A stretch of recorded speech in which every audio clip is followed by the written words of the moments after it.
छोटी मनु ने गुल्लक से सब सिक्के निकाल लिए और उनको बटोर कर जेब में रख लिया। घर से निकल पड़। पास में ही केमिस्ट की दुकान थी। उसके जीने वो धीरे धीरे चढ़ गई।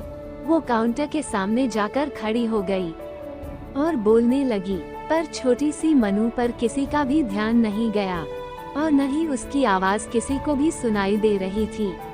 सब अपने अपने कामों में व्यस्त थे। दुकान मालिक का कोई दोस्त बाहर देश से आया था, वो भी उससे बात करने में व्यस्त था। तभी उसने अपनी जेब से एक सिक्का निकालकर काउंटर पर फेंका दिया। सिक्के की आवाज से सबका ध्यान उसकी ओर गया। उसकी तरकीब काम आ गई। दुकानदार उसकी तरफ आया और उससे प्यार से पूछने लगा, बेटा तुम्हें क्या चाहिए? उसने अपनी जेब से सब सिक्के निकालकर अपनी छोटी सी हथेली पर रख लिए और बोली कि मुझे चमत्कार चाहिए। दुकानदार पहले तो समझ नहीं पाया, तो उसने फिर से पूछा। वो बच्ची फिर से बोली कि मुझे चमत्कार चाहिए। दुकानदार हैरान होकर बोला, बेटा यहाँ दवाई मिलती है, चमत्कार नहीं मिलता। वो बच्ची बोली, अगर यहाँ दवाई मिलती है तो चमत्कार भी आपके यहाँ ही मिलने चाहिए। दुकानदार बोला, बेटा लेकिन आपसे ये किसने कहा कि यहाँ चमत्कार मिलता है?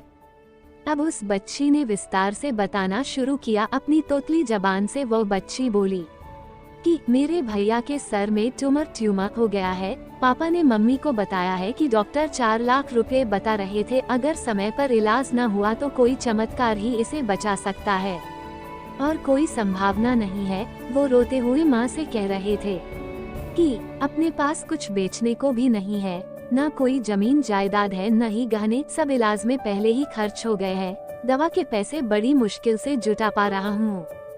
वो मालिक का दोस्त उसके पास आकर बैठ गया और प्यार से पूछने लगा, अच्छा कितने पैसे लाई हो तुम चमत्कार खरीदने को? उसने अपनी मुट्ठी से सब रुपए निकालकर उसके हाथों में रख दिए। जब उसने वो रुपए गिने तो 21 रुपए 50 पैसे थे। वो व्यक्ति हंसने लगा और मनु से बोला, समझो तुमने चमत्कार खरीद लिया, चलो मुझे अपने भाई के पास ले चलो। वो व्यक्ति जो उस केमिस्ट का दोस्त था, अपनी छुट्टी बिताने भारत में आया था और न्यूयॉर्क का एक प्रसिद्ध न्यूरो सर्जन था। उसने उस बच्चे का इलाज 21 रुपए 50 पैसे में किया और वो बच्चा सही भी हो गया। आखिर प्रभु ने मनु को चमत्कार बेच ही दिया। वो बच्ची बड़ी श्रद्धा से उसको खरीदने चली थी, वो उसको मिल गया।